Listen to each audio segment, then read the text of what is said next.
Hello everyone, my name is Griffin, and in this presentation I'm going to highlight what I'm going to be covering in my final term project. This is going to be a travel guide to Ireland based through booking a trip through Great Value Vacations. Great Value Vacations offers many different packages of all sorts, but all of them come with three basic things, which is round-trip airfare, accommodations, and a manual economy rental car. The round-trip airfare, most of their prices you're going to see on their website is going to come from flying out of major airports like LAX, JFK, and other international airports. But you can always call their hotline number that's located on their website and get a flight that's closer to you, that you might have more layovers connecting flights, but it is doable. The accommodations, they offer accommodations from hotels to castles to bed and breakfasts. Bed and breakfasts is probably one of the most popular accommodation types in Ireland. You get a free breakfast in the morning, and they give you vouchers where you can go online and choose the bed and breakfast of your choice. You'll also get a 3-star rating or less choice. If you go over a 3-star, you'll just have to pay a €4 charge to the bed and breakfast owner upon arrival.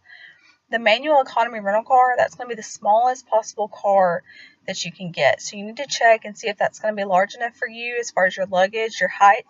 If it's not, you can always upgrade to a bigger vehicle for a fee, and also you can also get an automatic transmission car for a little bit more of a fee.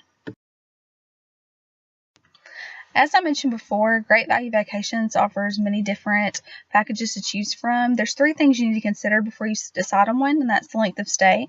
They offer trips ranging from 4 nights up to 10 nights, so depending on how long you want to stay and your price range, they've got different ones to choose from.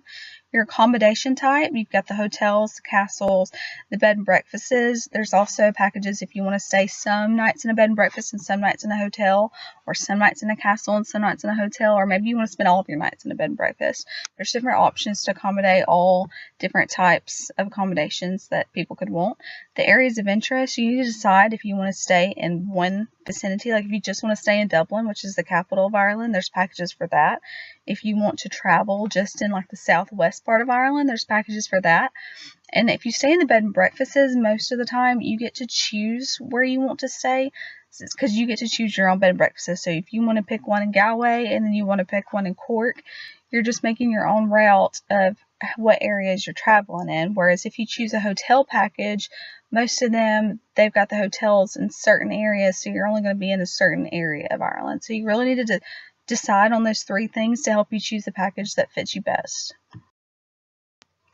While Ireland has many places of interest to tour and to go see, if you're staying only a week, which is what most of the vacation packages are, you really need to condense where you're wanting to go down. And in this project, I'm going to cover some of the most popular areas, which are Dublin, County Clare, Galway, Dingle, Kerry, and Cork.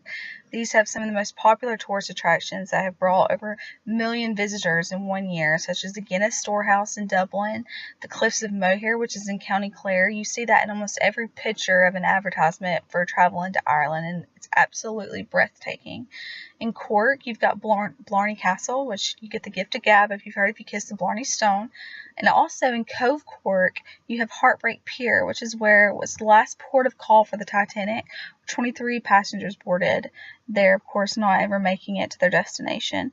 And in Kerry, you have Skellig Michael, which if some of y'all are Star Wars fans, you might have noticed that in one of the last scenes. It has brought tons more visitors there just because of that one film.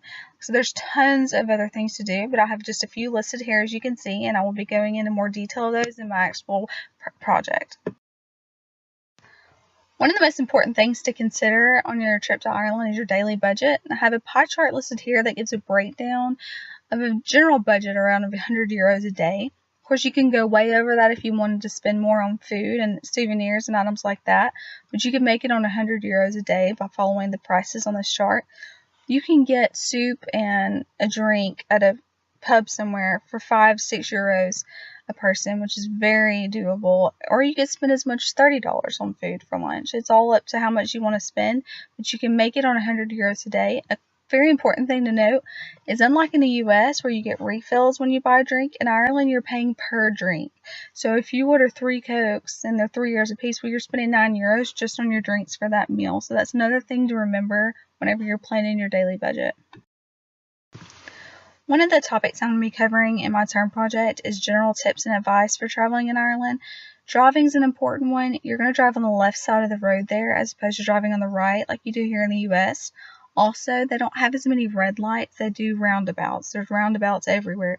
You always want to go to the left. Also, when you fill your car up with oil, which they call petrol, the handle colors are different.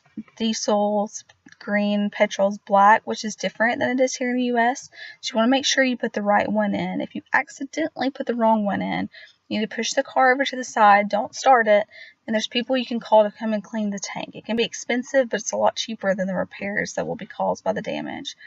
Currency in Ireland, they use the euro. You can pre-order those from your bank before you go, or if you don't want to carry that much money with you, you can wait till you get there and use an ATM. If you're going to go that route, you need to let your bank know so they can put a notification on your card so they don't think it's fraud and someone trying to get your information.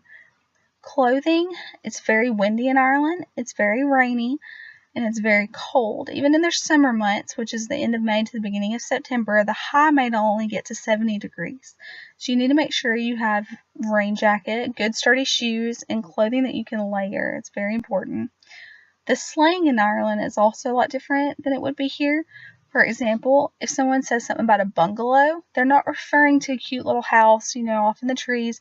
They're referring to a road sign. So it can be very important to know the slang before you go, because you're going to be completely confused and lost if you think they're meaning a house and they're meaning a sign. So these items will be very helpful. Of course, I will be going into more detail into my project, but these are just a few of the important things I'll be covering.